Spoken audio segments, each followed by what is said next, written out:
What up, JoJoBear? It's been a while, but we are back. So this game just came out, and it sounds awful, but we're going to play it. Hooked on You, a Dead by Daylight dating sim. And if you're familiar with Dead by Daylight, this should be a treat. Let's go. Before we start, what should we go?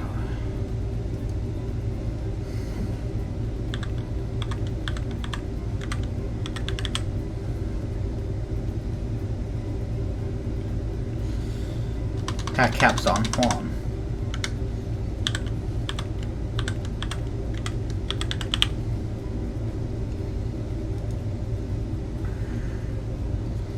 Let me know how you think of the sound too. I got a new mic.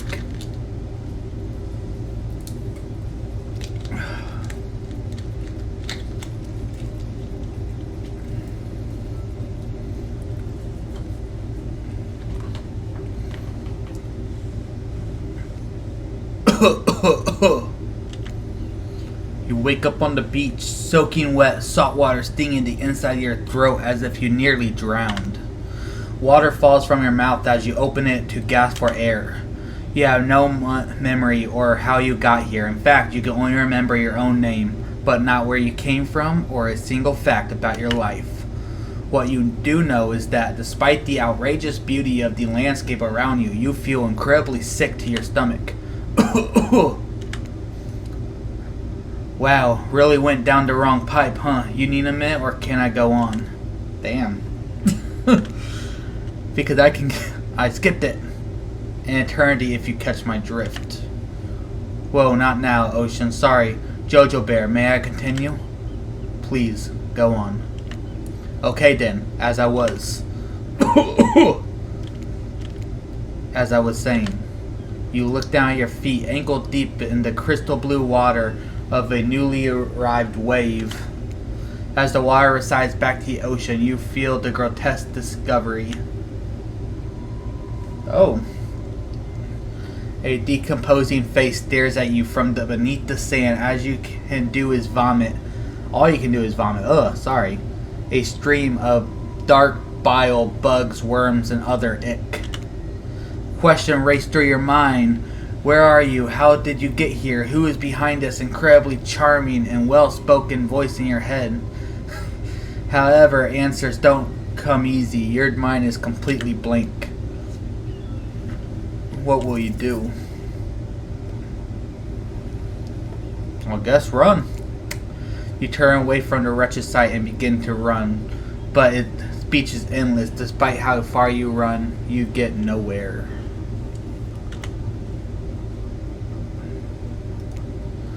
Exhausted, you stop and look behind you. Your footsteps are erased by soft blue waves.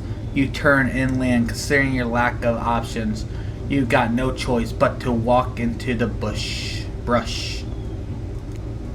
Despite the beauty of the beach is not shared by the darkness of the palmy woods. Before you, there's nothing inviting about the shadowy forest. Terror freezes you in your steps. Why are you trying to run away? This is paradise. You're here to enjoy yourself. Don't you know? Have a little bit of fun. Take charge of your own experience. Well, that was sure wild. That voice again. Do oceans normally talk? Your memory isn't right, but you're pretty sure you remember learning as a child that oceans do not speak directly to people in spooky terms. Your mind doesn't have a chance to linger any longer on your current situation as you feel something soft bump into your foot. When you look down, you find a volleyball sitting in the sand there next to you. You stare down frozen. A voice calls out from behind. Little help, please? You turn around, and when you see what's waiting for you, your jaw just about hits the ground. She buff. They make the Wraith look all pretty like that. Okay, Spirit, I got you. Trapper's pretty buff too. 4 gorgeous monsters stand halfway between you and a well-tended volleyball court. Each of them ooze with undead energy, a magical aura reaching out and penetrating you via your eyes. Your heart begins to race, curiosity, fear, despair. You can't help but stare at these casually dressed, let's call them killers, I don't know. Not to be judgmental, but that's just the energy they put out there. So many competing feelings rush towards your mind at once that you are completely paralyzed. Hello. There are weird days, and there's this, then there's this. All you can do is look down at the ball and break up at the monstrous lineup of, well, literal monsters. Sexy ass monsters, though. What do you do? I'll toss it back up, be nice. I don't want to die. You bend down and grab the ball. It's warm from standing in the sand on this beautiful day.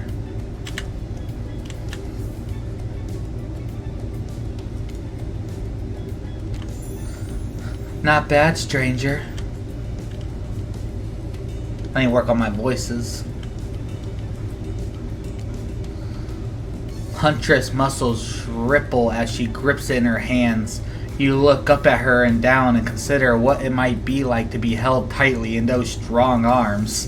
Warm, perhaps maybe a little sweaty, but that's okay. It's natural.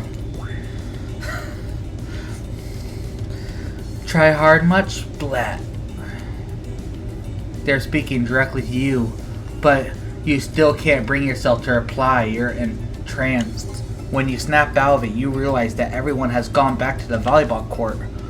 Alone again, you look across the beach at these strange residents who casually bat a volleyball back and forth, happily ignoring the intrusions onto their private beach. Should you be frightened, worried, excited? I dare refer to them as killers, not to give too much away. But at the same time, damn, they are looking very appealing in their own way. And nobody so much as lifted a blood-soaked finger in your direction. Don't be scared, JoJoBear. You were made for this. Well, geez, if the spooky ocean voice says not to be scared, I'm sure it's all going to work out. With no good reason not to, you decide to head over and see what happens next. It seems like you've derailed the volleyball game just by showing up. You derailed the game by just showing up, nitwit. And I guess you're also a nitwit. Look, it's best to just go with that. What Trapper says when he says it. That's a policy I hold up pretty much anyone who always seems to have fresh blood on their hands. Don't worry about it. It's just a game. Existence that is. Besides, you seem a lot more interesting than a silly game. What's your deal? What brings you here? You mean they're here to do more than distract from my total domination? That was Rafe. The sign means he was done with the game too. Either that or he saw a butterfly or something. Look, I don't care why this slackjaw moron is here. I just want to know, can I kill them or not? You know you can't. At least, not yet. Oh yeah, not yet. Hey JoJoBear, you might want to, say something. Actually, never mind. There'll be plenty of time for that soon enough. Right now, this group has some questions for you. But be warned, answer quickly and answer well. This is a time quiz and it will be very important later. No pressure, very important. Or not important any way, which are probably that one, I can't remember. How attractive would you say you are? Very. I say I'm very attractive. That's what you think very attractive is compared to this? Trapper flexes and his muscles are so tight you can practically see the blood running through his veins. If you could have any superpower, what would it be? Invisibility. Invisibility? Same, although sometimes I think I already am. What's the best subject in school? History? She's spirit history? Nice. It's important to know what came before you so that you're not doomed to repeat humanity's mistakes. I mean, we will always, but still. What's your favorite animal? I don't know what mustelid is.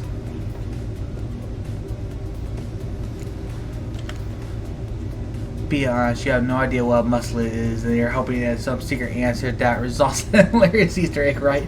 You're not wrong. Because there is no Easter egg, it's just another word for ferrets or stuff like that. What's your favorite color? Blood red. Some call it the color of love, but love is just another word for pain. What's your dream job?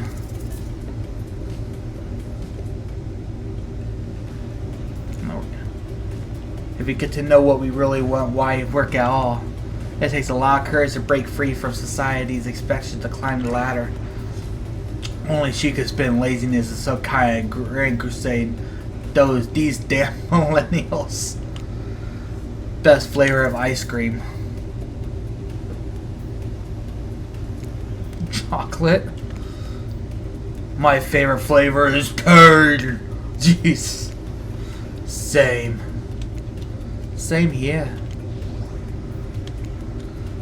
Mine is vanilla swirled with pain. I think mint chip is a great flavor. Ever concede myself, but enough about ice cream, am I right? Hold on a second. This reminds me, I am always right, always. It's a lesson you should learn before we go too much farther. Do what I say if you want to survive. Pick mint chip. We're teaching lessons now, narrator. You rascal. Kill or be killed is the rule of this island. Even for faceless voices. Tell me what your favorite ice cream is. Mint chip? Best flavor is mint chip. So obedient. I think you're going to do just fine. Anywho, now that we know so much about you, I'm sure the group wants you to start getting to know them.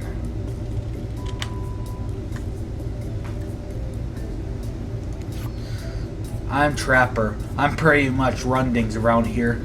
I'm the smartest, richest, strongest person on this whole island. I don't like losers. If you want to know what a loser is, say hello to Wraith. Hi, I'm Wraith. I'm nothing like everyone else. I like nice people and loathe big dumb idiots. Hey, what's up? I'm Spirit. I don't like most things. I don't really hate most things either. It's not worth my time, but the things I do, I really hate you know? I really hate you know? Based on my personal observation, life is nothing but suffering, and society is a carefree, calculated lie to keep everyone subservient to those in power. It's better to choose to just not take part.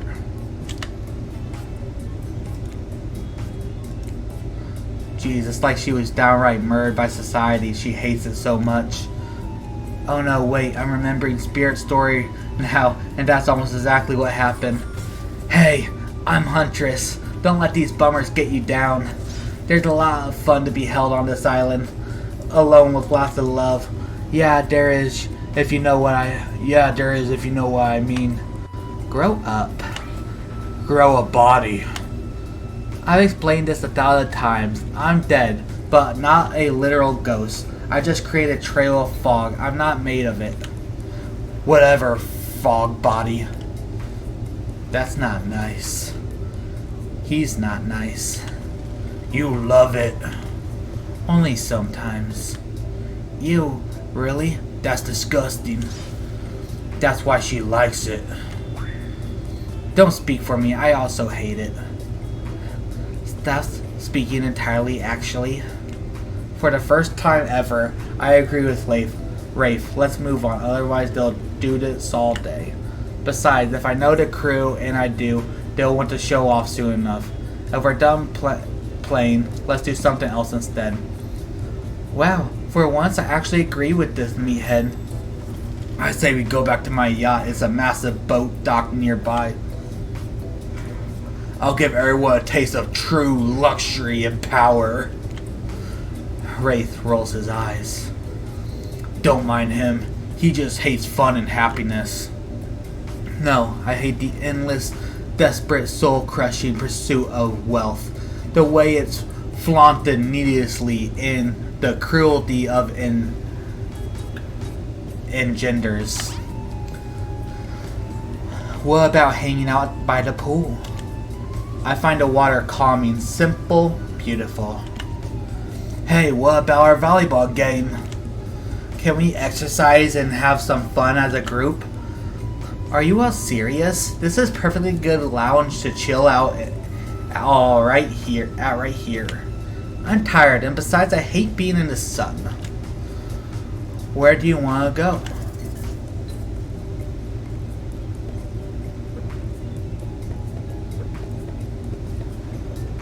Let's see what Big Daddy Trapper has in store. How about the yacht? Perfect. You obviously have a modicum of taste and good judgment. At least I hope you do. Guess we'll find out. Worst case, we'll find out how strong your bones are, how heavy you are to pick up and throw, and how fast your lifeless body sinks. Should be pretty chill day regardless. Hold on. For just one moment. This is Dwight and Claudette, our activity coordinator. They're also the cooks, waiters, bartenders, janitors, and every other job. They're the only help remain on the island. This place we call Myrrh Island. Cue dramatic musical flourish. None of the others survived.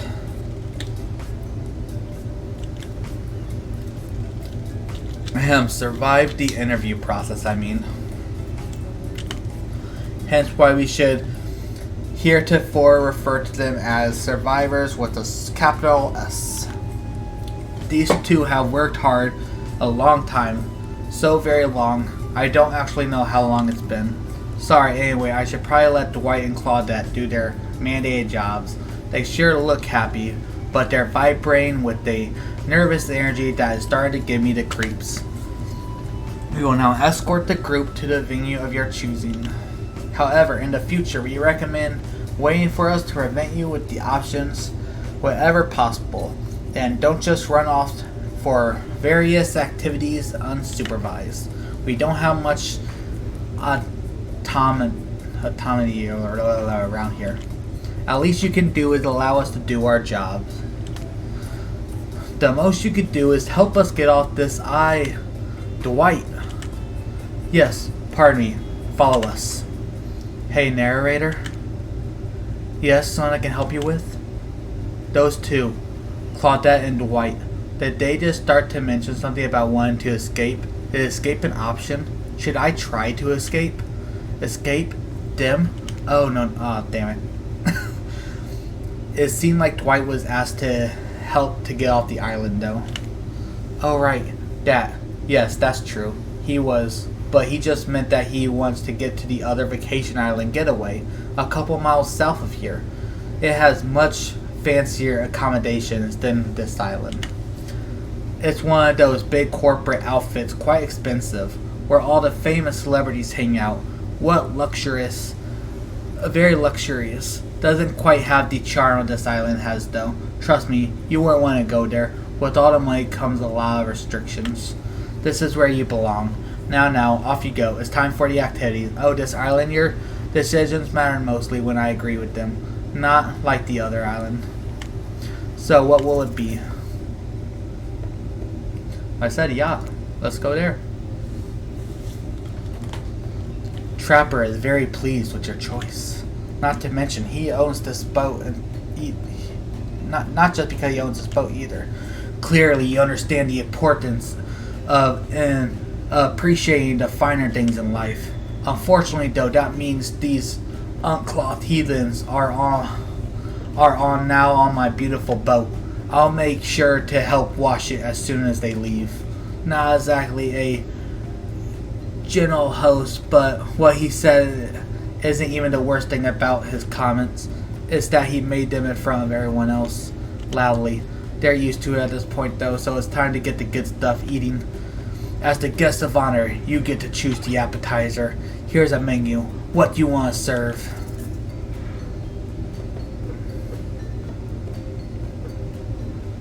beef cup. I don't know what that is. Raw, simple, tasty, maybe a little risky. It's beef. Oh, raw, simple, tasty. Maybe it's a little risky. It's beef cappuccino all the way for me.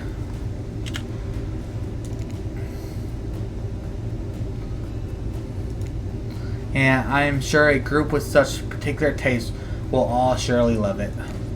Great choice. It's a great choice. It's my favorite.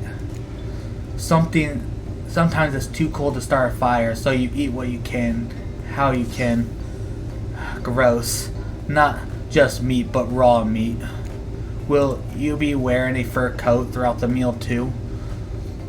No, it's far too warm for that, but maybe some fun little slippers.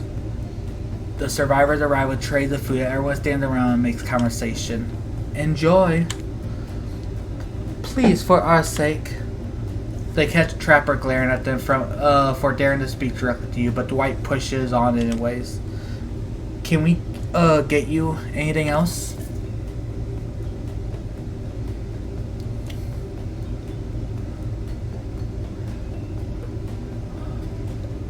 I don't want to be rude, but I'm trying to win the favor of them.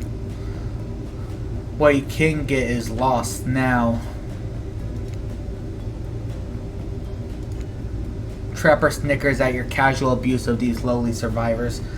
I guess when you're in a bunch of giant metal hooks shoved through your skin, you form a special kind of relationship with pain.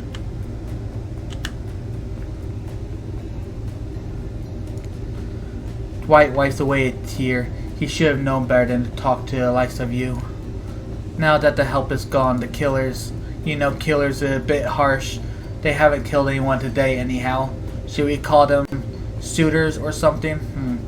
I don't know. That lacks a bit of punch. I'm sticking with killers. The killers have begun to hover around you. They each seem to be waiting for a moment alone with you. Except Braith. He seems to be standing in the corner of the room, driftily avoiding any engagement with you at all costs. Who will you allow to steal you away for a quick session? You make eye contact with the Trapper and immediately pushes the others aside.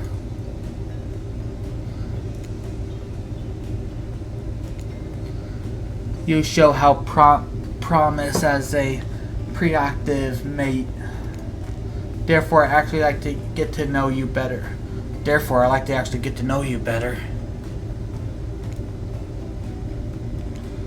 So I'll let you in on a secret.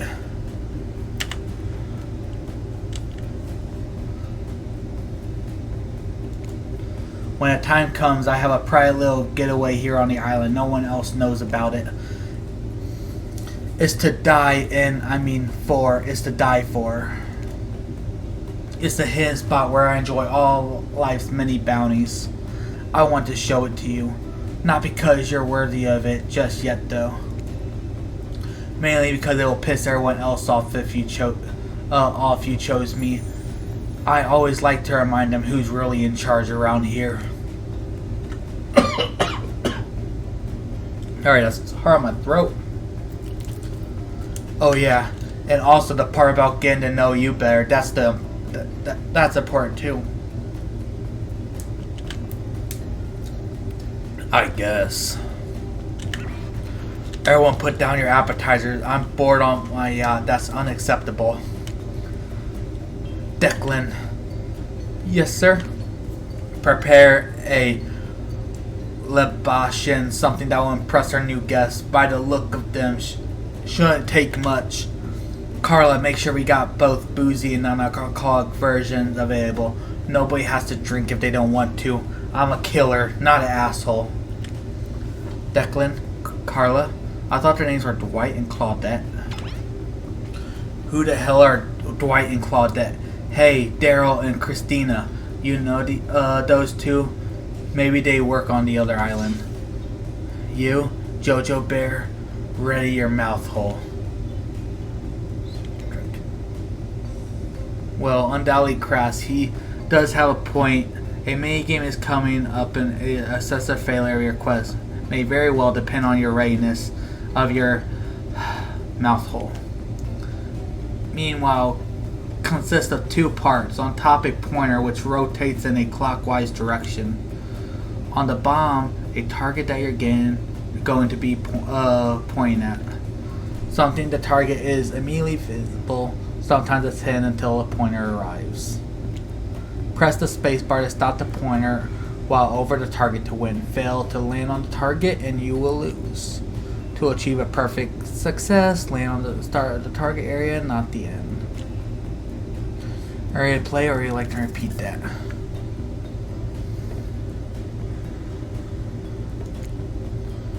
Ready? Anyway, here we go.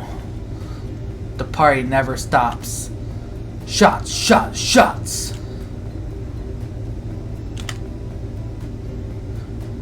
Perfect. Not bad.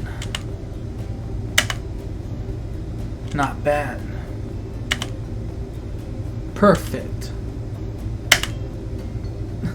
You missed completely.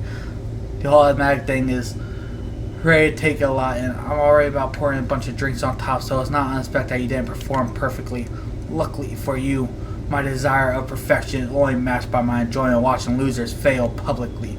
But don't expect luck to get you through this forever. Overwhelmed by the afternoon activities, you feel yourself spinning out of control. Was it the drinks, the pressure to perform, the rocking of the ship? Smartly, you pound a pitcher of water before everyone goes dark around you.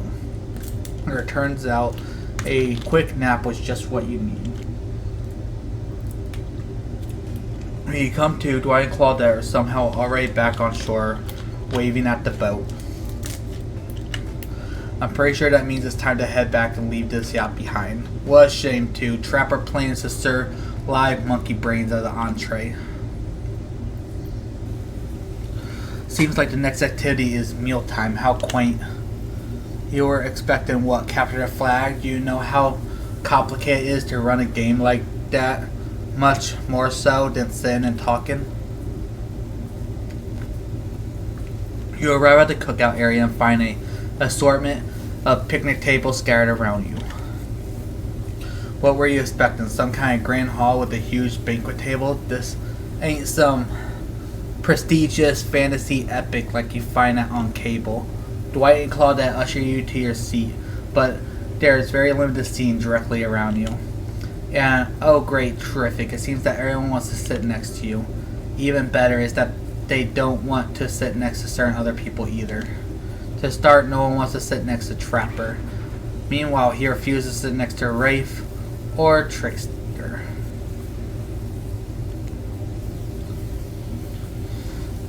Oh yeah, Trickster is here, surprise. Yeah, well, they don't call him Expecster. Oh sorry, even I get nervous around crowds of killers and my whole stick gets a little flustered. Hey there, you're looking good, JoJoBear, real good. And we literally can't let hunters and trappers sit together. No, seriously, their arms are too big. They can't fit at the table if they sit side by side. Look at them. We can't even fit everyone on screen at the same time. You probably think it was an error, but it's not. It was completely intentional. Let that be a lesson to you. Every area you think you see is a choice. Got that? Okay, Dwight and Claudette are directing traffic. You sit on one side, the rest of them will sit opposite you. Hunter and Trappist can sit at the ends with their enormous, sexy arms. Now that everyone is seated, can we begin dinner? Tonight's meal was prepared slowly and carefully with both love and hate for 12 hours over a spit. We hope you all enjoy. Really hope you do. Hey, you don't actually tell us what we're serving. What are we eating? It's meat, seasoned with a specific number of special herbs and spices that we simply can't divulge. My favorite. Meat is good. Meat is murder. Which, you know, considering what you've been up to, who are you to get judgy now? I'm just sharing facts that you need to murder someone to eat its meat. So they're like technically true. Technically true is the best kind of true. Okay, enough your yapping. Let's see. Hey JoJoBear, you thinking what I'm thinking? gonna be a percent on the spit, right? Also parts of overlap heel, perhaps. I haven't seen many pigs wearing palm tree buttons down pants, you know? When you look closely at the spit, you spot what definitely appears to be scraps of fabric sandwiches between some layers of meat. I think I might be sick. Is there anything else to eat? This took 12 hours. And we do literally everything on the island. Actually, there's one thing you're not doing today. That's not carving up this delectable meal. Well, he's right for a change, because I am, with my broad axe, is a perfect tool for easily chopping anything in twine. First, who says twine? Something, I swear, it's like we're all completely different historical eras. Second, I'll handle this with my cleaver. Fast, powerful, and clean.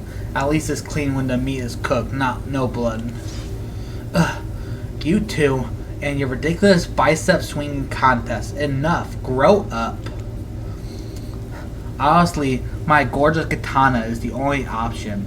Obvious. The hell it is. Oh, I'll show you both my katana and send you to actual hell if you like. Please stop. Please. I hate when we fight or talk, or even when we look at each other in the eyes. I can't do it. I have the skull of Azarov. Great, instead of slicing up, you can club it to a second death. Hey JoJoBear, I know this isn't what you want to eat, but hurry up and volunteer to carve up dinner. Otherwise this will go on for hours. No hyperbole. They only argue like this are the most effective weapons for 72 hours straight. And it doesn't matter which one does it. When they're done, they'll take a long cleaning up their weapons, all while explaining the value of maintaining your tools. Despite being a bunch of cold-blooded killers, for some reason they're always terrified of tenanis.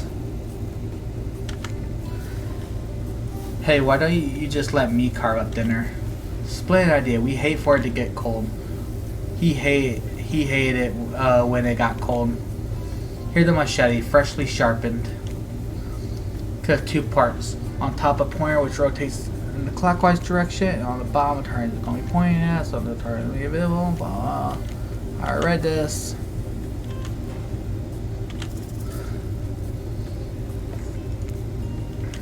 Ready? Here we go. Away we go. Slice. I missed. Perfect. Perfect. Not bad. Not bad. That was pretty good. I'd like to see what you could do with the less clumsy weapon. Yeah, I said it. Machetes are dumb. Dinner is finally served. For real. That sounds especially come from the masked killers while they eat, which involves lifting their mask and shoving food up behind them are nasty. Spirit, meanwhile, doesn't even eat. She's the only one who seems to really be embrace being dead. They're all dead, right? This is obviously hell, I mean. Come on. We're still trying to be mysterious here. You think mystery comes easy? Claudette and Dwight aren't the only ones who've been working their asses off to make this night perfect. Well, at least they're lifting their masks. This is only 99% as disgusting as it could be if they just tried to mask the stuff through here. Spirit, why aren't you hungry? The 2 best things about being dead is not having to eat. That's only one thing. Think about it, JoJoBear. Number 2 is no number 2. No, one less thing to think about in the afterlife. Even if I wanted to eat, I have no idea what would actually follow. You might have noticed, but I'm mostly just a bunch of dismembered body parts floating in a spectral form. Do you see how deep the cut on my abdomen is? I don't think my digestive tract connects anymore. Between the food and the behavior of the group, this might be the worst meal in history. But even worse, they're staring at you. You're not eating. They don't like that. I think they want an explanation why. What do you want to tell them?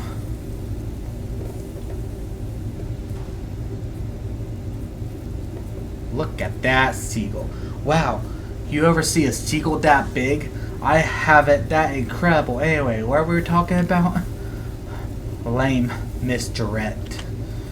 Yeah, she's right, JoJoBear. Pretty lame. Own who you are. Never compromise.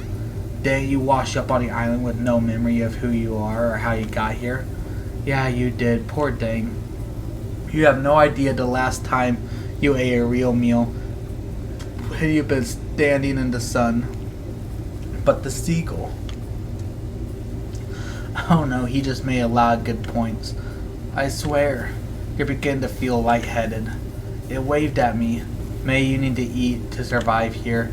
Either that or someone poisoned you. No, wait. You haven't eaten, so you can't be poisoned. What's the answer? You clearly about to pass out. Oh, hey. It's me again. Your friend, mentor, and guide. Narrator to the narrator. The ocean. Not sure how I feel about the characterization, but I'll allow it. I brought you here, and I might be the only one who can help you now. There's only one thing you must do to survive. You have to figure out why you're really here. No one can tell you, not unless you follow the right path, or at least a right path. There's too many of those to count. Hopefully you pick at least one of them, because there are even more wrong paths. Many of them lead to your demise. Others lead to something even worse. Starting scenes over and having to fast forward back to where you were. Am I right? For this place holds many secrets, even from itself, but the only one thing truly matters. Well, why are you here? Why are you here? Answer that and you'll learn the truth. The ultimate truth. Vague, mysterious. I gotta give it to this ocean character. That's some quality early game storytelling.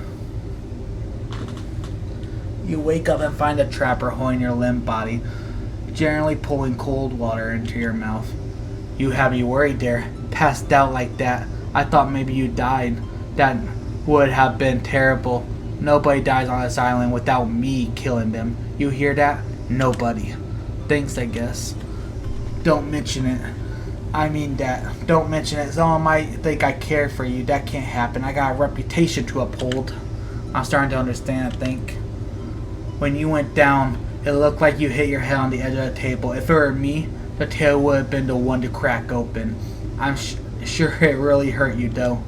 So I figured a little ocean might help wake you up. I brought you down on the water. That's really thoughtful of you. What? A magnificently muscular, wealthy, artistical, gifted Adonis can't be so thoughtful? I don't answer because obvious. Adonis was a pussy killed by a boar. Get out of here with that garbage. I don't find myself in a unusual position though. Despite the overwhelming possibility that I will eventually find myself standing over your lifeless corpse, I don't want you dead just yet. So I'm here to talk to you like a regular human person. Am I right now? I'm worried that I might be coming off a bit too forceful. I know my mere presence can be intimidating, but I don't want you to get the wrong impression about me or how I feel about you. Ugh. So I'll just put it out there. I might possibly like you. I can't say that about everyone or really anyone else on the island. There's something different about you. You aren't like the others. Henceforth, I think it's time I share something with you that I haven't shared with anyone in a long time. It's a big part of who I am, and I think you're ready for it. You watch as the traveler reaches into his singlet and pulls out some sort of rolled up scrap of paper. He grips it firmly in his hand. It's one of my sketches. I don't know if you know this, but I love to draw. The art has always been a passion of mine. Would you like to see it? Of course, Trapper. Yes, I love to. I'm so excited to see. You're ready to share this with me. Trapper does not unroll the paper to show you. He simply stares at you and watches your smile soften and fade. Then he The longer he stares at you, the closer he seems to get. What an interesting response. Thanks, I hope. Trapper looks at you, a piercing look, even though his mask, his smirk, but is not clear why. Then he turns and leaves. Just as things are really heating up, you hear a flurry of footsteps behind you, and you quickly spin around, ready to fend off whatever new danger has popped up on the strange island.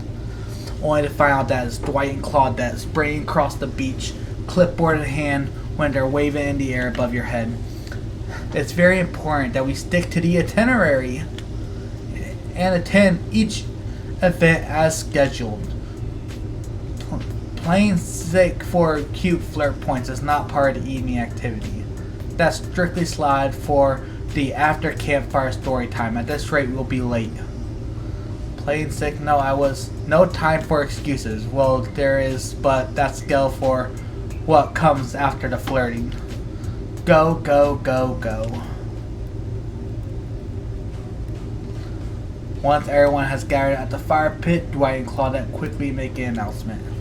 We're not going to blame anyone in particular, but someone, and we're not going to say who, so don't worry. You hasn't been sticking to the schedule. That means that we're behind on time for our evening activities, and we only have time for one person to share their special spooky nighttime story. Just one story, but story time is my favorite activity. This is a narrative-heavy experience. You're telling us that the only person gets to share? How will we decide who? Oh, great. We have to decide as a group? That's never going well. Whoever did this, step up now. I swear I won't be angry. I'll merely chop your head clean off. No fuss, no muss. Voice trailing, you realize that this is probably it for you, but you embrace your fate. So sorry, everyone. I think they're talking about me. To be honest, I still don't understand how this whole scale thing worked. I guess I lost track of time while I was passed out. Been there before. Even though it's taken some pressure off me, which is an absolute dream come true, it is really fair to pick on a newbie. Seriously, has anything here ever happened on schedule even once? Damn it, Donald. If you try to flex that authority gimmick one more time, so help me, I'll snap your head off so quick, and then I'll drown you in his blood. Cynthia, Fuss, and Muss are back on. You two know I love to hack, slash, and slice. We all know you love to kill. It's almost all you talk about. Nobody's named any names. Who even knows any names? Not us. I renounce my name. Who's Donald? Who's Dwight? Who even knows anymore? Call me nobody. But we gotta get started on story time. So, JoJoBear, who do you think should go? Ah, damn it, that's a name. Please pick somebody quickly so that the topic of it doesn't turn into a bloodbath.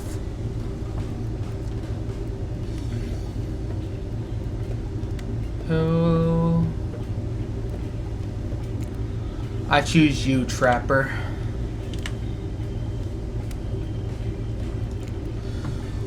Whoa, this entirely experience is being carefully crafted to avoid an IP infringement lawsuit. Let's be careful with the catchphrase, will ya?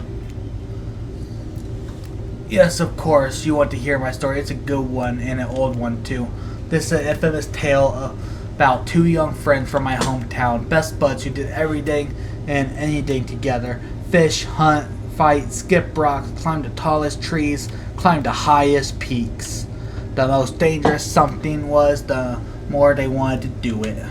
But everything changed one day when a slightly older friend asked me the others for a favor. My father doesn't want me going out with you anymore. He said we're dangerous together. We take risks we shouldn't, and if we keep hanging out with you, he says, one day I'm going to get hurt. Do you think you could come by and tell my dad we'll be careful so we can still be friends? Of course, said the other friend, who was always eager to please his best mate. So the two went to see the concerned father, who puffed away at his pipe, and he listened to every promise his son's pal made about being more cautious. But then a slightly younger and slightly smaller boy finished his friend's father's response, stone-faced. No, sorry, this is best for both of you. I don't want my son hanging out with you anymore, and that's that. The young boy was so crestfallen he left immediately. No one would see him cry. He would not give them the satisfaction, especially because if they did, they might tell others in town, and they'd all think him weak. Worse, his father would never forgive his son for letting others see him that way. But he was too upset to go home right away, or be spotted on that path. So instead, he sat outside his friend's house in the little hiding spot that they had often sat in during rainstorms when they didn't want anyone to see them trading interesting rocks they dug up. It was quite as he sniffled his own tears, but that's when he heard it. A sound, the odor, wafting along the pipe smoke carried on dark winds betrayal. Thanks, Dad. I don't want to hang out with him anymore, but I didn't want to tell him that. He'd be a big baby about it. That's okay, I get it. I don't blame you at all either. He's soft and needs a strong friend. Someday you really would have to end up getting hurt because of him. You need friends you can rely on. Trapper looks angry. The muffled tears stopped, and the hiding spot had been a pit of sadness, now overflow with rage. The boy went home. If anyone passed him on the path, all they saw was determination. That night he spoke to no one. He ate no dinner. He slept no sleep. The next day he got up early and sat near the tallest tree in the woods by his former friend's house. It was the one tree no kid in town had ever conquered. It remained untouched. He remained there till dark before he finally went home. He did for 8 days. On the ninth, his old mate finally passed by. "Hey, what are you doing here?" asked Judas. "Nothing. Out hunting squirrels and sat down to eat this apple," lied the young boy. "Oh, yeah, sure. I hope you're okay. I can't believe my dad did that. It's so unfair." "Yeah, it was truly unthinkable," answered the boy through a smile that carried no warmth. "Yeah, well, okay, I'll see you around." But before the betrayer could lift his old friend called out to him. "I'm going to climb this tree," he said. "I'm going to make it to the top." "The hell you are. No one can do that, and they definitely can't do it by themselves." He had him. "I can and I will. I understand why you can't, though. Your dad said you're afraid you'll get hurt." "I'm not afraid. He's afraid," replied the friend, now seeing with shame in his own rage. "Oh, forgot what the dumb old father said. I'll do it to you. With you. You'll see I'm not afraid." And so the two climbed and climbed, each making it higher than they ever had before. And they continued to climb. But whenever they would have reached the top, will never be known. Because the turncoat, the boy who had made his father lie for him, fell before he could make it all the way up.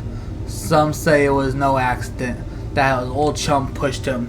But how could he? He was the weak one after all. Of course, such a weak child could never send his best friend to his death. This was an accident, tragic for sure, but nothing more. Of course. A month later, though, no one could explain how the dead boy's father choked to death on his own pipe. Yeah, definitely a good call on staying quiet after that. Silence really is best at a time like this. Shit. What about you, JoJoBear? What do you think of my tale?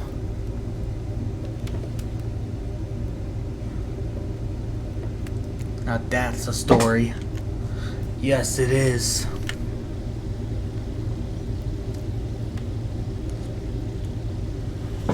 Guess he liked that response. He handed you a gold coin. On that note, everyone decides it's time to take a break and split up for a little bit so they can all have a moment alone before bed. Everyone leaves and you're alone by the fire. Though one thing you hear is the ocean slowly lapping against the shore. This is nice. A true moment of peace and tranquility that lasts for all 7 seconds. Because Trickster shows up and he's blaring his latest song. "Hey baby, you look lonely. Mind if I join you?" He doesn't wait for an answer. "I know you've been hearing about all the guppies from these guppies all day, but I want you to hear something from a big fish like me. Something special those in charge of this island don't want you to hear." I am the ultimate catch of this island. The only lobster in the ocean of sardines. No one can give you what I can. You just have to find me. Come find me, baby. Trickster leaves. You're a bit confused about what makes up this cryptic clues, but you aren't going to get any time to yourself to think about them just yet. Trapper approaches you. Finally, those dweebs are gone. Now that I know we're totally alone, we can really talk. So let's get away from the ash and smoke and take a dip in the pool. Whatever it's water, sweat, or the enemy's blood, I prefer my muscles glistering and not dried. A dip in the pool with the trapper. You come a long way in a single day. I'm not saying you shouldn't follow him. An offer like that, just don't forget our little talk. You and your storyteller friend slip into the water. It's just the right temperature for an eating dip. Plus, if some jealous shark comes along and manages to jump from the ocean into a pool, you're also pretty sure the killer companion could handle it. Trapper looks surprisingly relaxed. That's definitely weird. Okay, the small bubbles rise from the water around him. Might have something to do with that. Look, JoJoBear, I don't want to reveal anything in front of the others. You never know when a loser is really a maggot. Now though, I want to hear what you really thought of my story. What was its real purpose?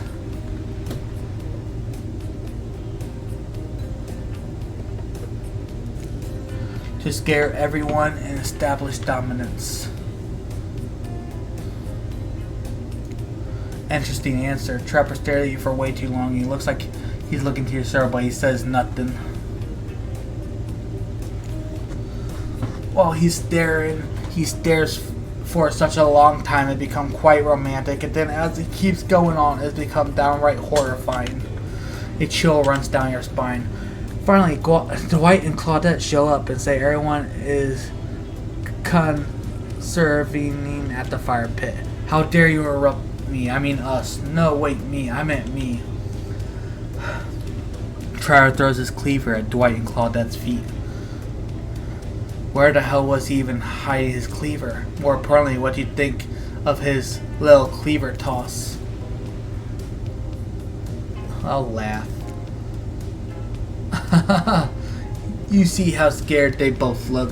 That was amazing. Serve the servants right. Cleaver wordplay. You're right by me. Trapper flips you a gold coin, which he definitely was keeping in his crotch. It's too warm to have been anywhere else. Thanks, buddy. You feel your toes tingling. You notice the temperature has dropped significantly. It's getting chilly in the water. Usually it's so warm around you. You mind if I snuggle up your way? Yes, I do mind. Before we have spent too much time watching you sit there alone, trying to figure out exactly what you're doing with your life. We figured we'd let you know that it's time for bed. And you're kind of the last person out enjoying the facilities. So, well, the thing is, you see, we can't really get our night started until yours ends. So, pack it up, kiddos. Your fire stand sleeping arrangement awaits. You head over to a campfire. The heat is comforting on this chilly night. Looking up at the crackling embrace, you think about Trapper's story. Are you being led to your demise by untrusting narrator? Hey, wait a sec. I swear to you, that's not... That you're not. Come on, you gotta trust me. At least a little more than trust Trapper. Before you can dwell too much on your fate, Claudette and Dwight arrive. Now their familiar creeping smile stretches from ear to ear. It's a bit menacing to see a smile like that.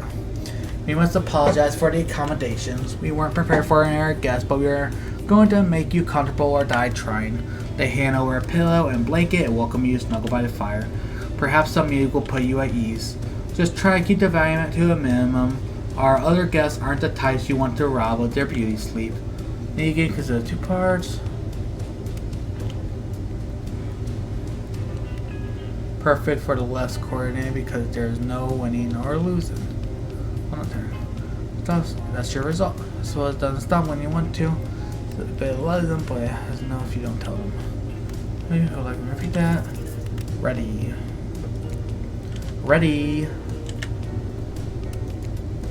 Here we go. Fire and rail begins to flicker. Then I decide that you might adjust the dial to fix it.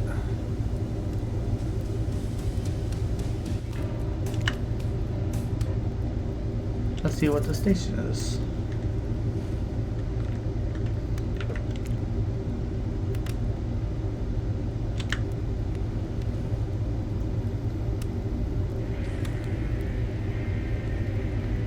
I'll get behind this.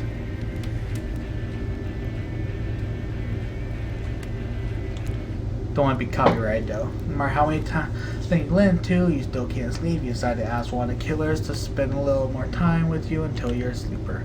Who would you like to summon to your side to lay by the floor? I spend much time with him. I don't know. Spirit.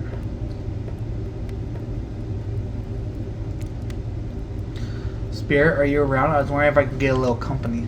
Spirit tells you her secret for falling asleep when she's feeling restless. I like to listen to flute music, dab on some essential oils, and steam my pores. Really? What, even the dead like to relax. I don't really have any of those things around. Comb?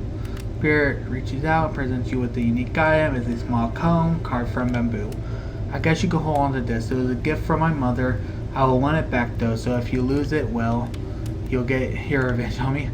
It's the last thing I'll do. You finally start to feel sleepy, except maybe it isn't really a sleepy feeling. Maybe you're paralyzed. You try to keep your eyes open, but you can't. Darkness overtakes you. The dark voice from earlier speaks to you again. It shouldn't still be as spooky, but now you've had a whole day of strange voices in your head, but this one is still undeniably odd. Had a good time on the private yacht today, huh? The comforting, rocking sensation, that was all me. Oh yeah, you're welcome. You awaken suddenly to see something looming over you. Ray stares at you awkwardly. He says nothing, just stares. You look around to see if there's something going on behind you or on either side, but nope, just staring. Oh, you're awake. I saw you with the spirit right before bedtime. Are you making some sort of alliance? Are you with? Rafe scans the horizon. Dim. I'm just making sure you are who you say you are. I've been burned before, and something seems off on this island since you arrived, even more off than usual. Maybe we could talk more about this tomorrow. It's just since you got here, damn it. You have no idea how long it's been here. You have no either. They're awful, boring, and loud and stupid. You're different. There's finally something you're thoughtful, interesting, gentle, and I think we could, have fun.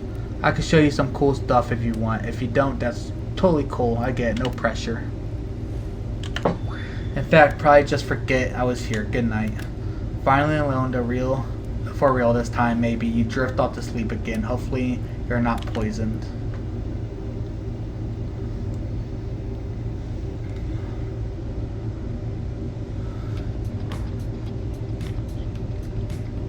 Wait a sec, where are we? This isn't, oh geez, it's one of those reality show confessional rooms where all the kind of talk directly to camera.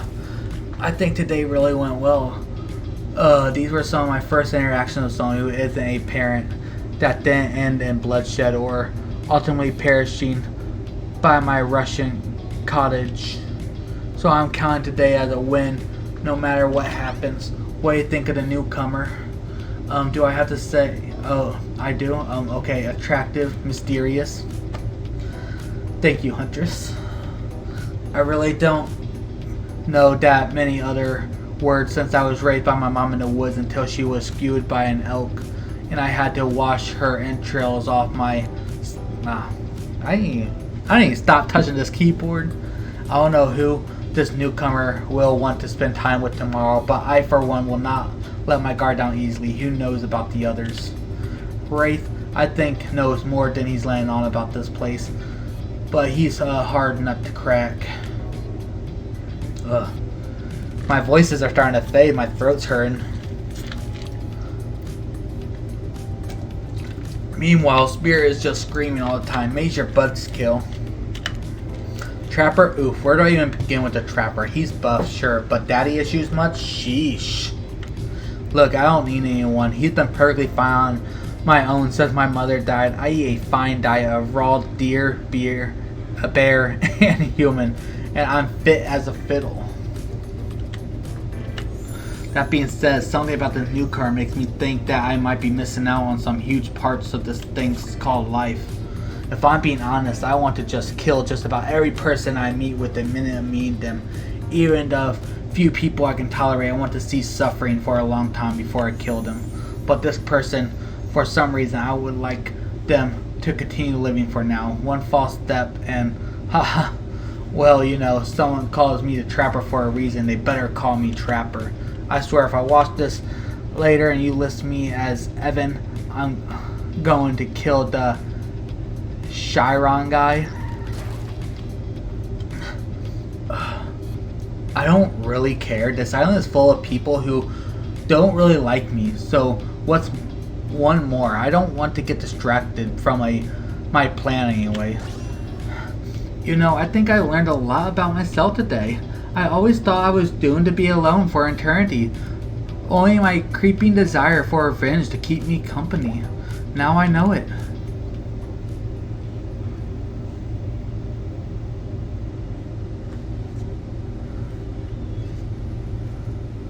Let's see. Alright, I'm gonna save it here, guys.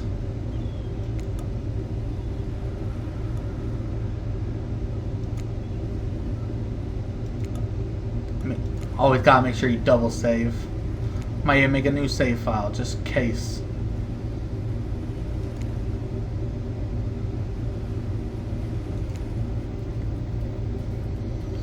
Alright, and that was Hooked on You, a Dead by Daylight dating sim. I will definitely be playing this again, and I'm back. I'm going to be uploading more frequently. Got a new mic. So yeah, keep an eye out for the content. Make sure you like, comment, and subscribe.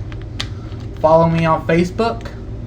And with that, I will let you guys go. See ya.